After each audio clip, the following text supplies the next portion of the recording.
Praise the Lord. கர்த்தருடைய பரிசுத்த நாமம் மகிமைப்படுவதாக. இன்னைக்கு ஒரு நாளை கூட காண கிருபை செய்த தேவனுடைய நாமம் மகிமைப்படுவதாக. தீத்து 2வது அதிகாரம் 14வது வசனம். அவர் நம்மை சகல அக்கிரமங்களினின்று மீட்டு கொண்டு தமக்குரிய சொந்த ஜனங்களாகவும் நற்கிரியைகளை செய்ய பக்தி வைராக்கியம் உள்ளவர்களாகவும் நம்மை சுத்திகரிக்கும்படி நமக்காக தம்மை தாமே ஒப்பு கொடுத்தார். ஆமென், ஆமென். கிறிஸ்துவுக்குள் பிரியமானவர்களே, இங்கு வேதத்திலே நாம பார்க்கிறோம், நம்முடைய அக்கிரமங்களுக்காக ஒப்பு கொடுக்கப்பட்ட தேவன் நம்மை அவருக்கு சொந்தமாக்கும்படியாக இரத்தத்தை சிந்தி நம்மை மீண்டெடுத்த அந்த நல்ல ஆண்டவராகிய இயேசு கிறிஸ்துவை குறித்து நாம் இங்கு பார்க்கிறோம். பாருங்க, இரத்தம் சிந்துதல் இல்லாமல் பாவ மன்னிப்பு கிடையாது. ஆமென். கர்த்தர் நம்மை நேசிக்கிறார். நம் அனைவரையும், நம்ம எல்லாரையும் தேவன் நேசிக்கிறார்.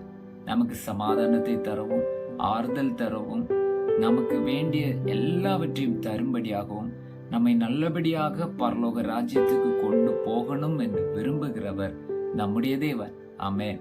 கர்த்தர் நம்மை அளவுக்கு அதிகமாய் நம்மை நேசிக்கிறார். இந்த உலகத்தில் உள்ள உற்றார் உறவினர்களோ, மனுஷர்கள், பிரபுக்கள், இவங்க எல்லாரும் விட நம்மை அதிகமாக நேசிக்கிறவர் நம்முடைய தேவன். அதனாலதான் அவருடைய ஜீவனை தந்து இரத்தத்தை சிந்தி நம்முடைய அக்கிரமங்களுக்காக அவர் அடிக்கப்பட்டார்.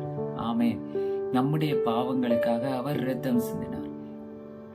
நம்முடைய ஜீவனை காப்பாற்ற வேண்டும் என்று சொல்லி யாராவது நமக்காக பலி ஆவாங்களா? யாராவது நமக்காக நிற்பாங்களா? நம்முடைய அக்கிரமங்களுக்காக நம்மை சொந்தமாக்கும்படியாக யாராவது நிற்பாங்களா?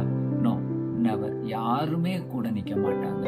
நம்முடைய துன்பத்தை கண்டாலே பயந்து ஓடுகிற உலகம் இது. ஆமென். நம்முடைய கஷ்டத்தை பார்த்தா ஓடுகிற உலகம். நமக்கு கிட்ட கொஞ்சம் காசு பணம் எல்லாம் இருந்துச்சுன்னா எல்லாரும் சேர்ந்து வருவாங்க. ஆனா நம்ம கிட்ட இருந்து எல்லாமே போச்சுன்னா ஒருத்தர் கூட வரமாட்டாங்க. இதுதானே யோபுனுடைய வாழ்க்கையிலும் நடந்தது. யோபுவின் இடத்துல ஒண்ணும் இல்லாதப்போ எல்லாருமே விலகி போனாங்க, எல்லாருமே விலகினாங்க, யாருமே கூட இல்லை. ஆனாலும் தேவன் கூட இருந்தார். ஆமென்.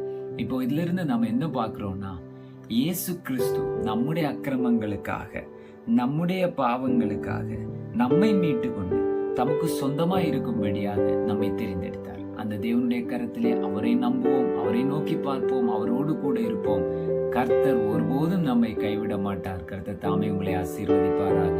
ஆமென்.